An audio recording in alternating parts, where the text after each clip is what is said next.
I'm going to start slowing my movements a little bit. Heat that back plate up again.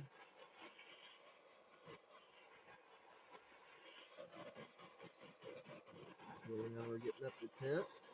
Slow my movements a little bit and put some heat inside, outside, inside, outside, inside, outside, inside, and outside.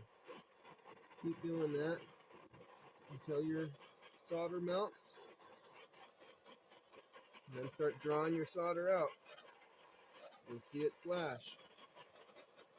You'll see it flash, and then pull your flame away. Okay. So you can see where the solder was.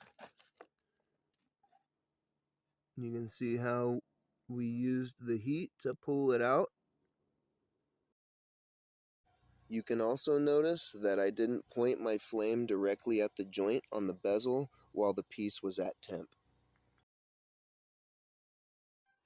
And the reason you really want to pay attention to when your solder that flash point is because if you let it go past the flash point of this solder, which is the medium that we put on, it's going to flash your heavy solder, and then your solder is going to start coming out of your seam that you did before. You don't want that. And then you see we didn't have to reapply any stop flow, and all of our designs are still intact.